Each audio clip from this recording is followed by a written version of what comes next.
Que la paix, la grâce et la miséricorde de notre Dieu vous soient données au nom précieux de notre Seigneur Jésus-Christ.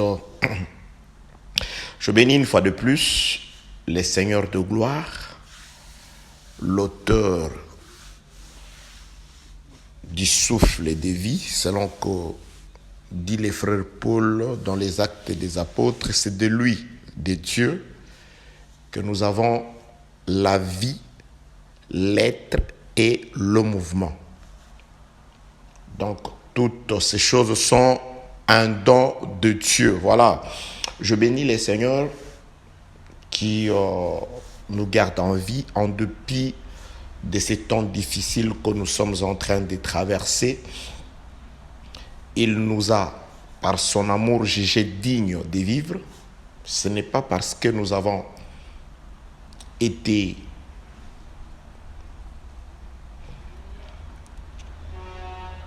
capables de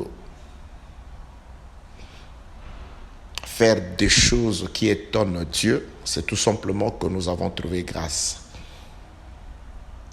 Il nous a fait trouver grâce devant lui. Et à travers cette grâce, nous voici toujours en vie, capables de pouvoir encore nous adresser à vous. Nous allons lire quelques passages des Écritures. Je suis dans le livre de la Genèse. Je prends Genèse au chapitre 2e. Je commence au 6e verset. Il est écrit: mais une vapeur s'éleva de la terre et arrosa toute la surface du sol. L'Éternel Dieu forma l'homme de la poussière de la terre. Il souffla dans ses narines un souffle de vie, et l'homme devint un être vivant. Puis l'Éternel Dieu planta un jardin en Éden du côté de l'Orient, et il y mit l'homme qu'il avait formé. Pour beaucoup plus de précision, je vais sauter et aller chercher le verset 16e où il est écrit: l'Éternel Dieu prit l'homme et le plaça dans le jardin d'Éden pour le cultiver et pour le garder. Par la grâce de Dieu, nous voulons nous entretenir avec le peuple de Dieu. À vous les saints de Dieu qui êtes partout, éparpillés sur toute la surface de la terre. À vous, mes frères et sœurs, en Christ, habitant le pays de la Chine, plus particulièrement la ville de Guangzhou. Comme promis, nous allons nous entretenir sur un sujet concernant Jésus-Christ. Le thème ou la porte par laquelle nous allons entrer dans le corps de Jésus-Christ pour l'explorer, c'est que nous appelons le thème, c'est l'exode d'Adam ou le voyage d'Adam. Je crois que nous l'avons promis. Après avoir partagé, après nous être entretenus sur l'exode de Ève, où nous avons compris que Ève a été tirée de l'homme. Ce n'était que lorsque Dieu retira de l'homme et il a joint une chair qui n'est pas sortie d'Adam. D'Adam, Dieu n'avait retiré que l'os. Et avec l'os que Dieu a retiré d'Adam, il a formé une femme avec une chair de l'extérieur du corps d'Adam. Donc, s'il faut que Ève retourne d'où elle est sortie, la première des choses était que Ève devait perdre tout ce qu'elle a reçu hors d'Adam. Et la première des choses, c'était la chair qui renfermait l'os qui était sorti d'Adam devait être circoncis. Nous avons compris que nous sommes sortis de Dieu, nous étions spirituels, et nous avons revêtu la chair du péché sur la terre. Nous ne pouvons retourner à Dieu que si nous commençons par perdre ce que nous avons reçu sur la terre. D'abord, la vaine manière de vivre, tout autre comportement contraire à la parole du Seigneur que nous avons hérité, comme dit le frère Paul, de nos pères sur la terre. C'est pourquoi l'évangile, lorsqu'il arrive dans la vie d'une personne, l'objectif, c'est de ramener ce dernier ou cette dernière à Dieu. Mais on ne peut rentrer à Dieu avec tout ce que nous avons reçu sur la terre. Donc la circoncision doit intervenir. L'enseignement, la parole de Dieu, la prédication, tout ce qui sort de Dieu n'a de l'objectif que de pouvoir débarrasser Ève de la chair qu'elle a trouvée sur la terre.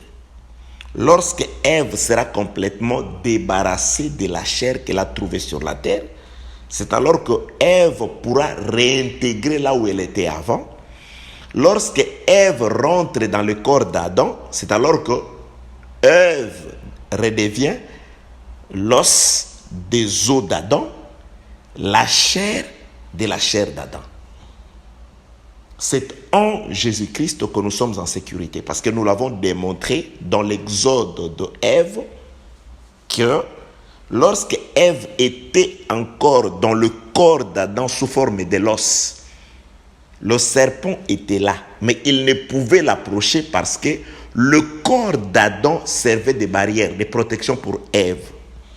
C'est lorsque Ève a été séparée d'Adam, quand elle a été séparée d'Adam et qu'elle a revêtu quelque chose d'autre qui n'est pas sorti d'Adam, c'est dans ces mélanges-là que le serpent a eu le culot de pouvoir s'approcher d'Ève et de la faire tomber. Lorsque nous étions en Christ, nous étions parfaits. Le diable ne pouvait pas s'approcher de nous. C'est lorsque nous avons quitté Christ et que nous avons été chassés de Christ, nous sommes sortis de Christ par le péché de notre premier parent, c'est alors que nous sommes devenus vulnérables. Nous avons été exposés à la merci de l'ennemi du serpent. C'est de là qu'il nous a éloignés de Dieu. Alors lorsque Christ vient, il vient refaire l'opération. Quelle opération? Nous récupérer d'abord, nous débarrasser de tout ce que nous avons trouvé sur la terre, les enseignements des hommes, les prédications des hommes, tout ce qui n'a rien à voir avec la parole du Seigneur. Et Christ doit nous ramener en lui. C'est pourquoi il est écrit dans le livre d'Exode, chapitre 19, versets 4 et 5, que vous avez vu comment je vous ai porté sur les ailes de l'aigle afin de vous conduire vers moi. Toute prédication, c'est Christ qui parle dans l'objectif de ramener l'homme à lui. Jésus-Christ ne peut pas venir parler pour vous ramener sur un certain Jérusalem de la terre. Jésus-Christ ne peut pas venir vous enseigner pour vous amener à adorer un homme de ce monde. À dire que si vous ne croyez pas à cet homme-là, vous ne serez pas sauvés. Il n'y a du salut que dans le nom de Jésus-Christ. C'est dans Jésus-Christ, c'est en Jésus-Christ, dans le corps de Jésus-Christ, que nous sommes en sécurité, afin que s'accomplisse ce que dit le frère Paul dans le livre de Romains, chapitre 8, verset 1er. Point de condamnation pour tout celui qui est en Jésus-Christ. La demeure de sécurité de Ève, de la femme, de l'église, du croyant, c'est dans le corps de Jésus. C'est être imbibé, vivre complètement dans la parole de Dieu. Que la paix, la grâce et la miséricorde de Dieu soient avec vous. Là, c'est le résumé concernant l'exode de Ève, le déplacement de Ève, le retour de Ève. Car l'exode d'Israël, c'était son retour de là où il est sorti. Israël vivait à Canaan. Il est descendu en Égypte pour suivre Joseph. Joseph est mort. Dieu les a visités et ils sont rentrés d'où ils sont sortis. Donc l'exode d'Israël, c'est la sortie d'Israël vers là où il était. Et l'exode de Ève, c'était le retour de Ève d'où elle est sortie. Elle est sortie comme l'os. Lisez les Écritures, vous verrez que Dieu n'a pas retiré la chair d'Adam pour former Ève. Mais Dieu n'a retiré que l'os. La chair d'Ève, elle l'a prise, Dieu l'a pris à l'extérieur d'Adam. C'est pourquoi tout ce qui n'est pas sorti d'Adam ne rentrera pas d'Adam. Tout ce que nous avons trouvé sur la terre restera sur la terre. C'est pourquoi un homme de Dieu, un enfant de Dieu ne peut pas se glorifier par rapport aux choses que nous trouvons sur la terre. Que la paix, la grâce et la miséricorde de Dieu soient avec vous. Et nous avons encore, par la grâce de Dieu, parlé sur l'exode des vases d'or et d'argent ainsi que des vêtements des enfants. Là, par résumé, nous avons tout simplement vu comment les jours où l'agneau est mort, Dieu a ordonné à Moïse de dire aux enfants d'Israël de demander aux Égyptiens de leur donner des vases d'or et des vases d'argent ainsi que des vêtements pour leurs enfants. Et nous avons compris que les Israélites ont récupéré des Égyptiens le vase d'or et les vases d'argent. C'était le jour de la mort de l'agneau. Ils se sont précipités de récupérer ces vases, croyant que ces vases étaient pour eux. Ils ont parcouru le mi-chemin, c'est-à-dire de l'Égypte jusqu'au désert. Le vase d'or et d'argent était la propriété des enfants d'Israël. Mais arrivé au désert, Dieu dit à Moïse de leur demander de lui apporter de l'or et de l'argent. C'est-à-dire ces vases-là qui ont été récupérés des mains égyptiennes, ont pendant un temps, pendant la moitié du chemin de l'Exode, ces vases sont restés entre les mains des Égyptiens, des enfants d'Israël. Mais arrivé au désert, Dieu récupère ces vases-là. Le même vase d'or et d'argent, Dieu leur donne une autre forme, la forme d'un sanctuaire. Donc, les vases sont sortis de l'Égypte avec leur force, avec leur forme égyptienne, mais arrivé au milieu du chemin, Dieu doit donner aux vases, tout en conservant leur nature d'or et d'argent, mais Dieu leur donne une nature céleste, parce que les sanctuaires étaient le reflet de ce que Moïse a vu au ciel. Le vase sorti de l'Égypte sous forme de vase, arrivé au désert, les vases sont fondus, sont battus, afin qu'ils reçoivent la forme du ciel. Les vases sont là. Si l'ancien propriétaire des vases voudrait récupérer ces vases, il sera en face du vase, mais il ne les reconnaîtra pas. Pourquoi? Parce que le vase est là, mais le vase a changé de forme. Nous sommes sortis du monde. Dieu nous a appelés pour aller à lui, vers l'éternité. Pour aller à lui. Mais lorsque nous sortons, nous arrivons quelque part, Dieu doit nous donner la forme du ciel. La prédication doit amener l'homme à revêtir la forme céleste.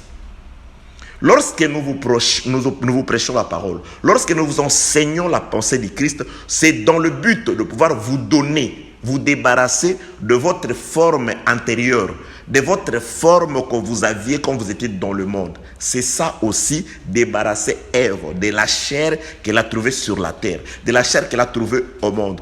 Le vase d'or, Dieu en avait besoin, mais ils ont quand même parcouru une partie du chemin tout en conservant leur nature. C'est comme ça quand nous venons à Christ. Nous venons tels que nous étions dans le monde. C'est dans l'église qui se trouve être une carrière que nous sommes taillés comme des pierres à l'extérieur et à l'intérieur afin que nous ayons une forme qui servira pour l'édification du véritable temple. Au désert, Dieu demande les vases. Moïse a la vision que doit prendre, la vision de la forme que doivent prendre les vases, et l'exécution est faite par Betsalel de la tribu de Juda. C'est en Jésus-Christ que nous recevons la forme du ciel. C'est en Jésus-Christ que nous reflétons la pensée de Dieu que Moïse a amenée. La loi a parlé, Jésus-Christ c'est l'exécution de ce que Dieu a dit dans la loi.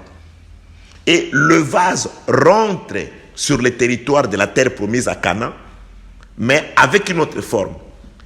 Nous sommes venus sous forme humaine, mais nous n'allons pas à Dieu avec cette forme. C'est pourquoi, avant l'enlèvement, nous devons être transformé. Ce corps doit être transformé. D'abord spirituellement et ensuite ce corps mortel revêtira l'immortalité.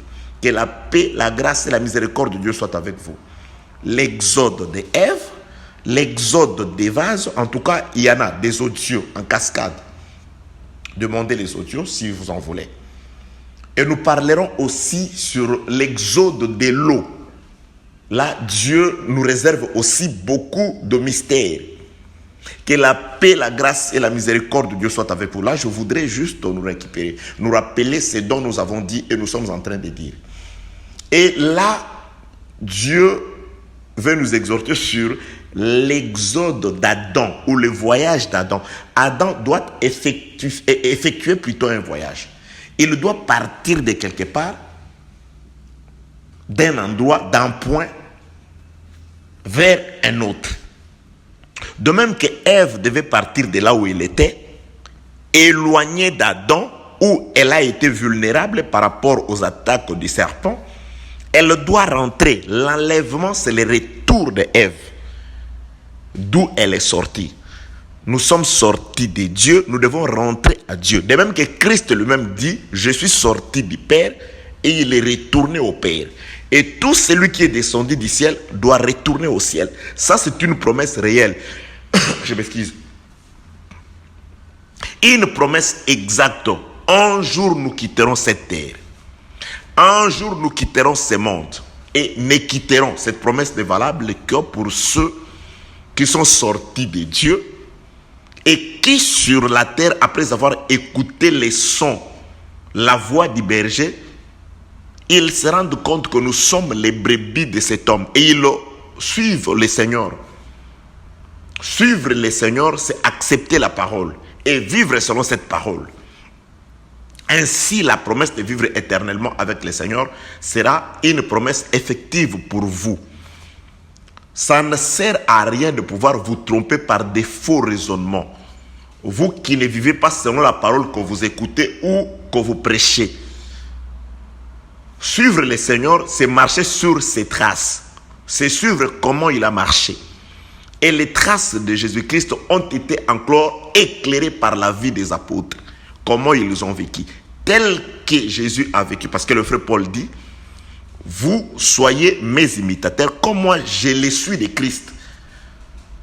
La pensée du Christ nous a été révélée par les apôtres.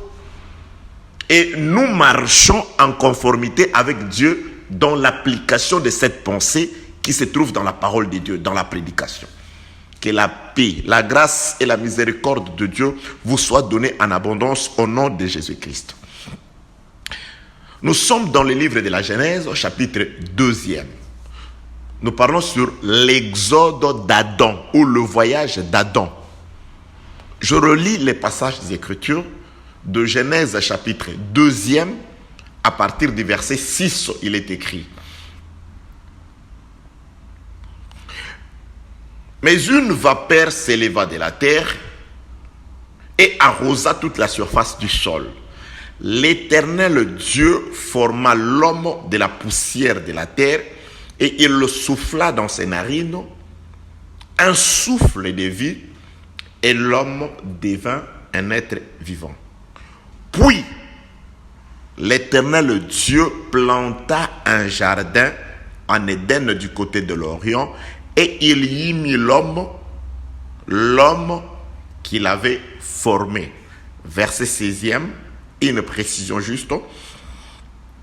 L'Éternel Dieu prit l'homme et le plaça dans les jardins d'Éden pour le cultiver et pour les garder. Voilà, je veux juste te donner une idée. Voilà comment se passent chronologiquement les choses.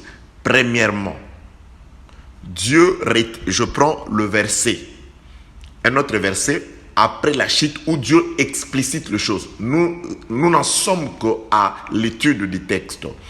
Je prends le verset toujours du livre de la Genèse. Je prends Genèse chapitre...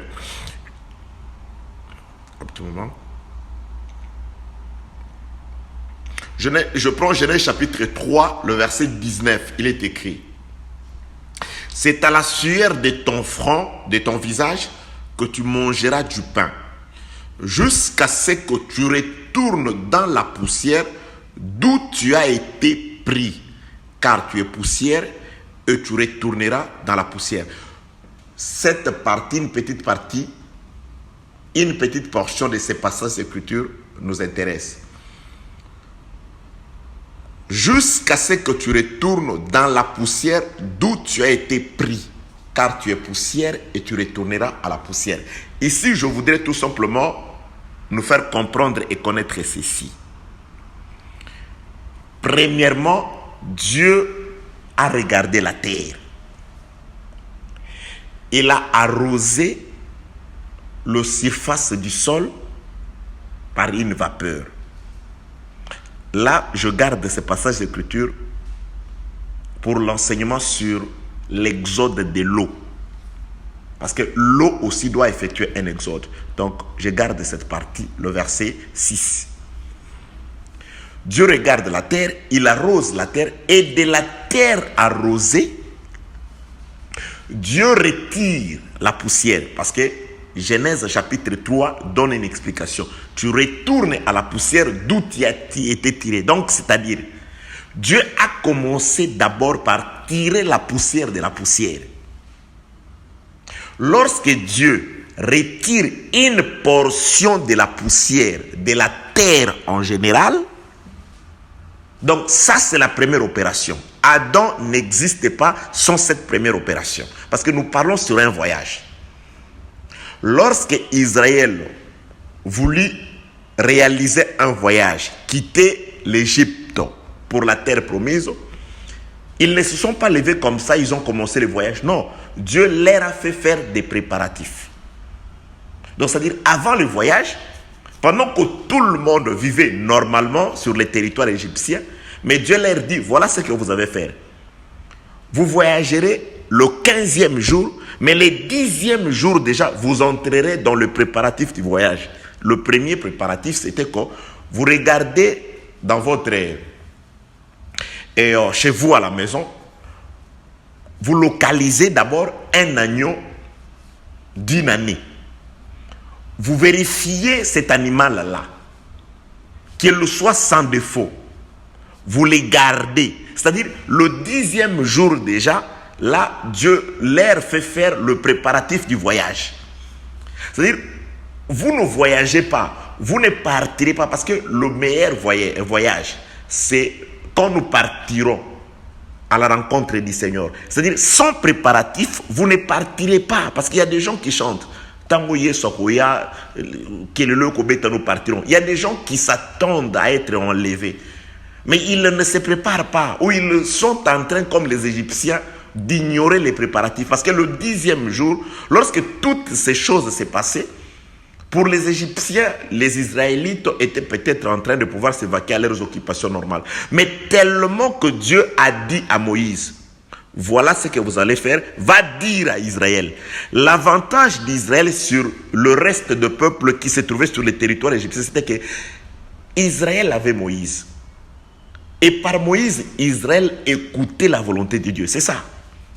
L'avantage dans une assemblée, c'est d'avoir Moïse, c'est d'avoir Christ à travers le ministère. Et le ministère doit exprimer pleinement la volonté de Dieu. Le ministère doit parler au peuple de Dieu. Ça, c'était l'avantage. C'est-à-dire, ces jours-là, les 14e jour, pendant qu'une autre famille, peut-être par imitation, une autre famille égyptienne pouvait aussi se procurer un agneau et le préparer, Dieu ne le regarderait pas. Pourquoi? Parce que cet agneau-là ne respectait pas les normes.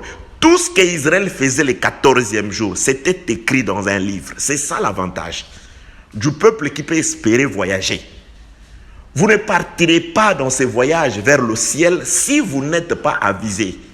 Et si les préparatifs ne sont pas faits selon la volonté décrite dans les livres. C'est ça le problème.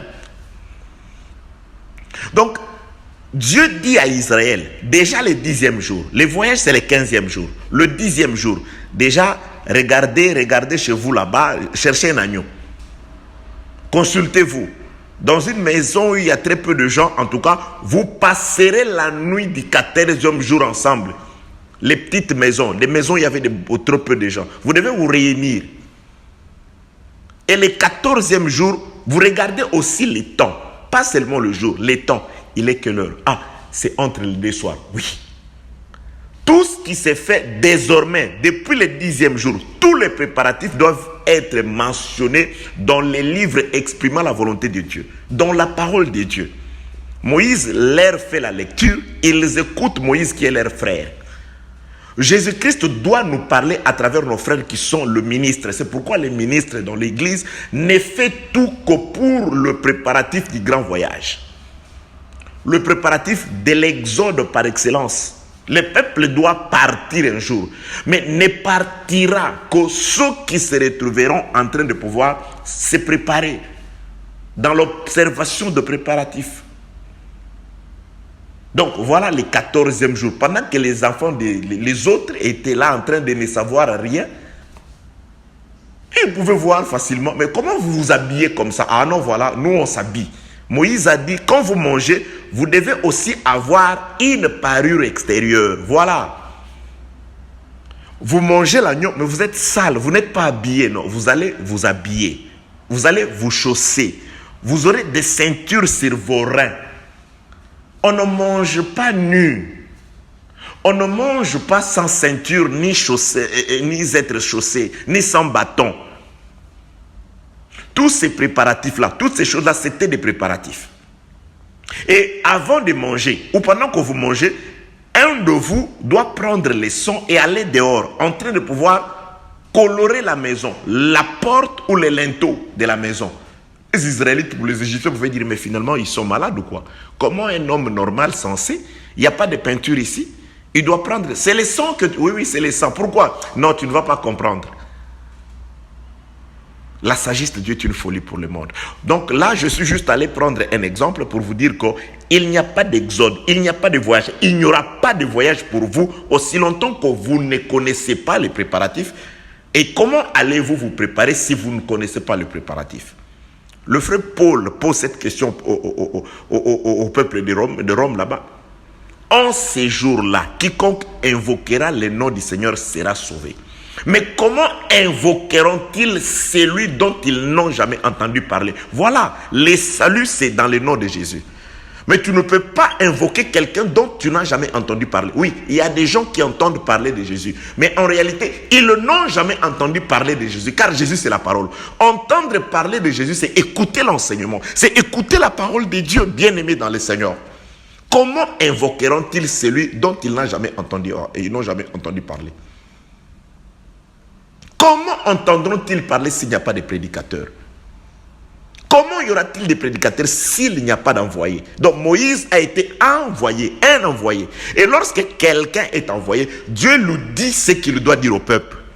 Et tout ce qu'il dit au peuple est vérifié parce que c'est Dieu qui lui a dit. Aujourd'hui, nous avons la preuve que tel dit des choses de la part de Dieu et tel dit des choses qui sortent de son propre fond comme le diable. De ses entrailles, de ses traditions, de ses habitudes, de ses coutumes, du raisonnement d'un homme.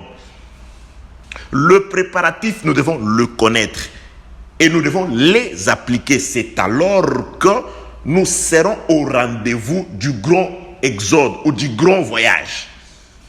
Ce voyage qui consistera à défier la pesanteur. Ce voyage qui va constituer aller à la rencontre de l'époux. Que la paix, la grâce et la miséricorde de Dieu soient avec vous. Nous sommes dans l'exode d'Adam.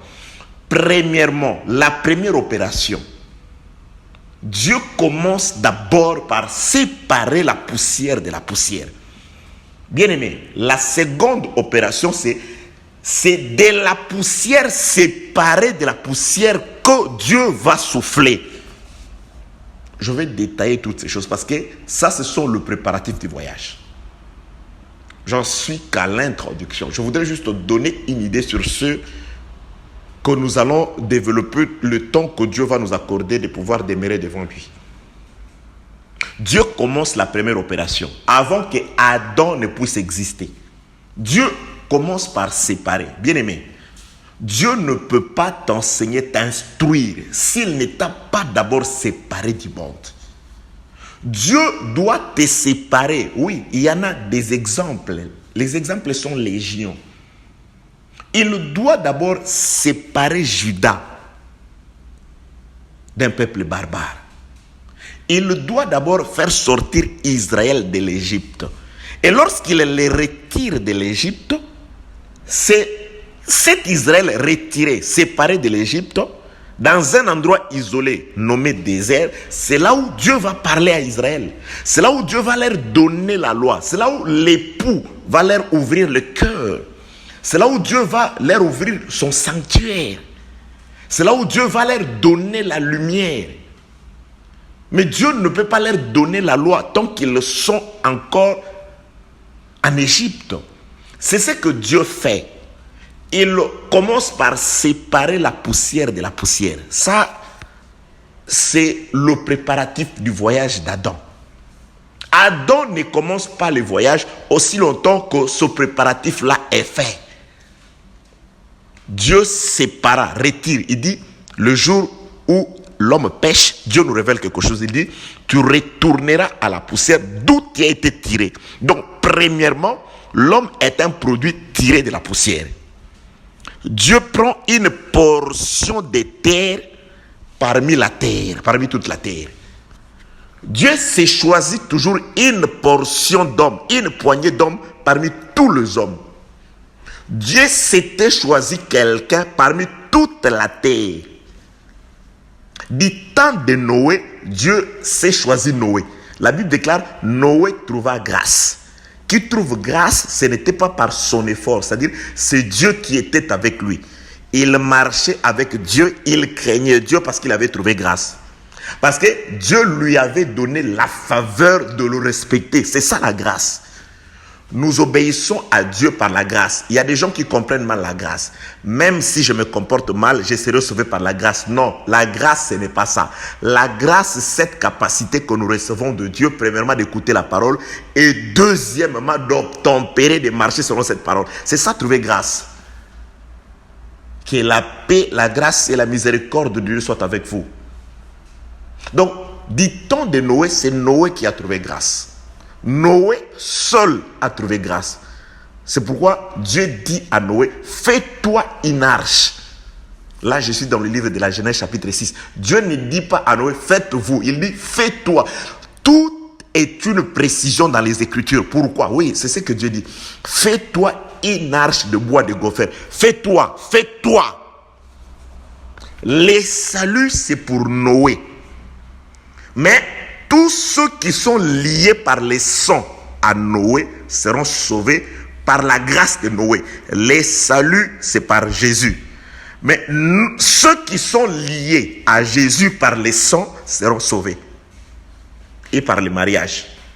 Le fils de Noé sont sauvés parce qu'ils ont les sangs de Noé. La femme de Noé est sauvée parce qu'elle reçoit la sémence de Noé. Les femmes des fils de Noé sont sauvées parce qu'elles reçoivent la sémence des fils de Noé qui ont les sangs de Noé. Ne sera sauvé que celui qui a ces deux types de liens. Soit vous recevez la sémence, soit vous portez les sangs de celui qui a trouvé grâce. Il n'y a qu'un seul juste. Il n'y a qu'un seul saint. Celui qui a trouvé grâce, c'est le Seigneur Jésus. Et nous sommes sauvés par mariage ou par le sang. Ça, c'est deux peuples. Il y a un peuple qui est sauvé parce que ce sont ses frères, parce qu'ils ont son sang. Et il y a un autre peuple qui sera sauvé parce que ce peuple a reçu de sa sémence. Que la paix, la grâce et la miséricorde de Dieu soient avec vous. Dieu a choisi Noé et par Noé, il a sauvé 7 autres personnes. Lui-même le 8e. Ici, on parle d'Adam. On ne peut parler d'Adam sans les opérations que nous sommes en train de citer. On regarde le temps. Sans les opérations que nous sommes en train de citer. Premièrement, Dieu commence par séparer la poussière de la poussière. Dieu doit réaliser Psaume chapitre 114, du 1er au 3e verset. Il doit séparer d'abord Israël d'un peuple barbare. Israël ne peut devenir le domaine de Dieu s'il n'est pas d'abord séparé des Égyptiens.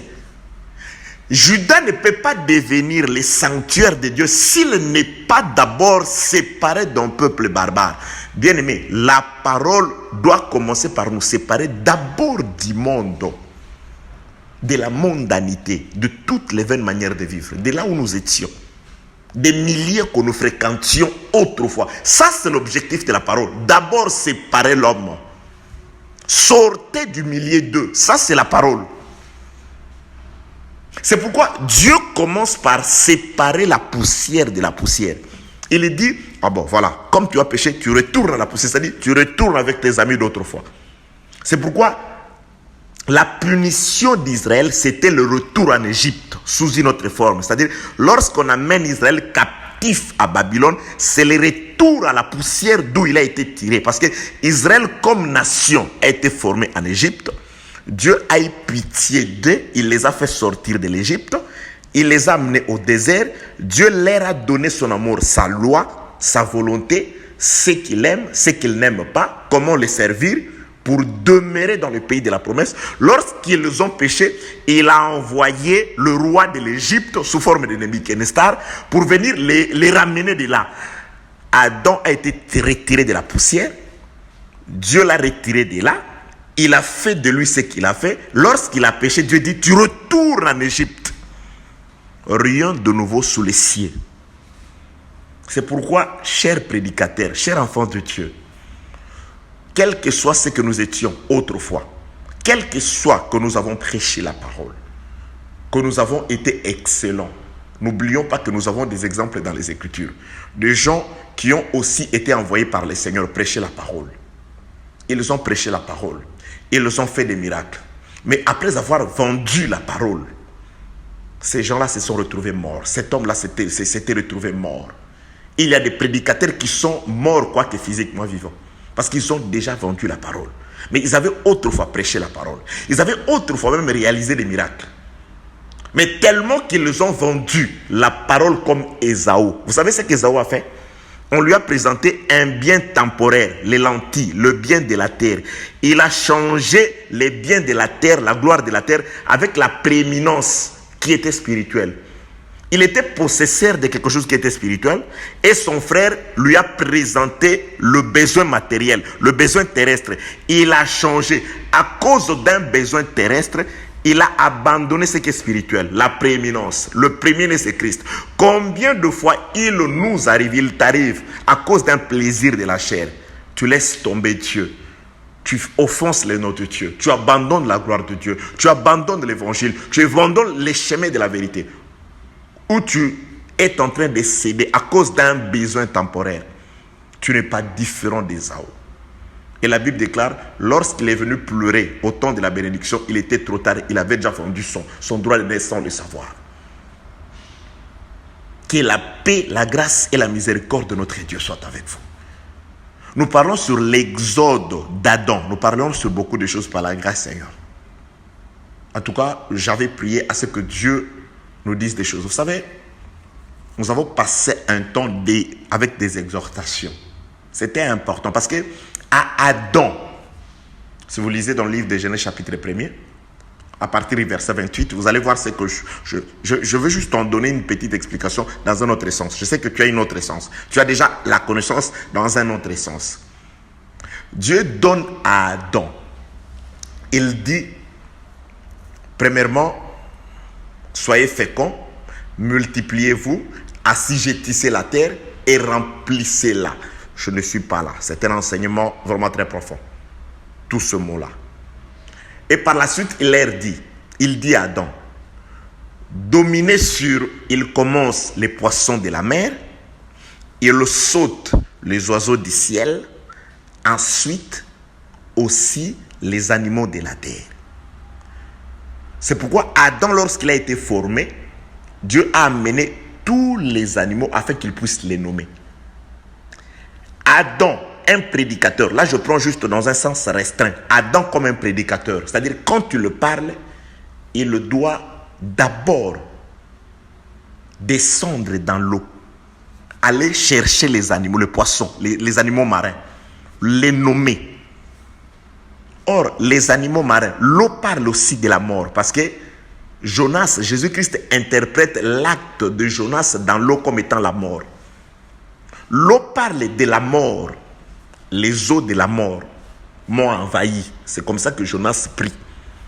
Donc, quand on vous prêche, nous devons descendre chez les morts.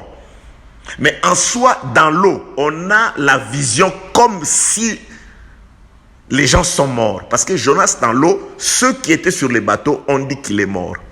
Mais dans l'eau, Jonas était protégé par les poissons. C'est pourquoi Jésus-Christ dit aux Juifs qui croyaient qu'Abraham, Isaac et Jacob étaient morts. Jésus-Christ leur dit, ils sont vivants. Parce que Dieu n'est pas un Dieu de mort, c'est un Dieu des vivants. Ils ont été conservés par l'eau. L'eau les a conservés. C'est-à-dire, nous devons descendre, aller chercher dans l'ancienne alliance ceux qui sont apparemment morts. C'est pourquoi je vous parle d'Adam. Je vous parle de Moïse. Aux yeux des gens, ils sont comme morts, mais Dieu les a conservés parce que Jésus-Christ dit, ils sont vivants. Abraham, Isaac et Jacob, qui sont le pilier de toute l'ancienne alliance. Donc, quand nous prêchons, nous entrons là-bas, dans ces champs-là. Nous allons nommer les poissons. Nous allons chercher dans l'ancienne alliance. Et nous ne restons pas seulement là. Nous devons monter aussi. Un prédicateur, nous parlons des choses. Nous allons dans l'ancienne alliance. Nous devons aussi vous parler du futur. Nous devons aussi vous révéler des choses cachées. Parce que nous devons monter, prendre des ailes, aller nommer les oiseaux.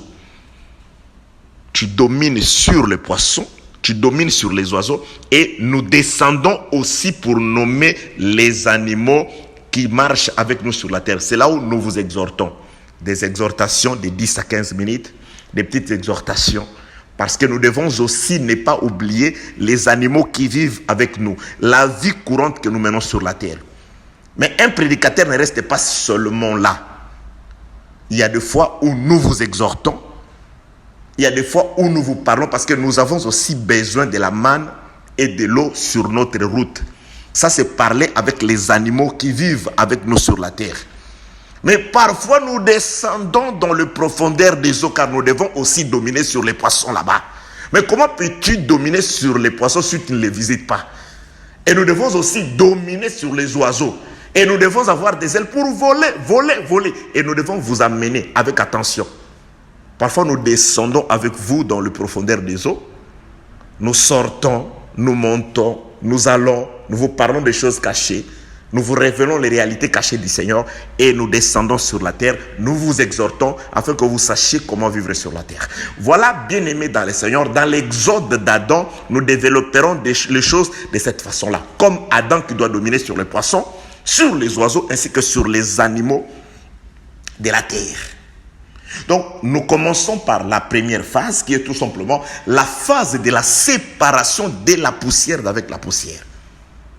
Donc, Adam a d'abord été séparé. Israël a d'abord été retiré de l'Égypte. Dieu ne lui donne pas la loi en Égypte. Il doit d'abord sortir d'un peuple barbare. Il doit d'abord se débarrasser de l'Égypte, sortir, laisser le territoire égyptien. Dieu l'isole, l'amène quelque part et c'est de là que Dieu va lui donner la loi. C'est de là que l'époux va lui ouvrir son cœur. C'est de là que Dieu va lui donner une pluie bienfaisante. C'est là où Dieu va faire d'Israël une nation différente de toutes les nations de la terre. Car la différence d'Israël, c'était la loi que Dieu lui avait donnée, qu'il n'avait pas donnée au reste du monde. Parce que Dieu lui a ouvert le cœur. Voilà, je voudrais que vous soyez mon peuple. Mais pour que vous soyez mon peuple, vous devez me servir. Et voilà comment vous allez me servir. Voilà ce que j'aime manger les matins. J'aime manger les matins, j'aime manger les soirs. Et si quelqu'un a fait du mal, pour que je ne vous oublie pas comme les païens, comme les autres nations, voilà ce que vous allez faire. Vous allez m'apporter ceci à telle heure et vous allez le remettre à celui-ci.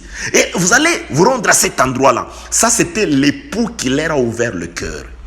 Et l'époux veut aussi t'ouvrir le cœur. Mais la première des choses, il t'appelle plutôt à sortir du monde. Mon enseignement, comme celui des apôtres d'ailleurs, de qui nous sommes héritiers par Christ, consiste d'abord à vous faire sortir du monde.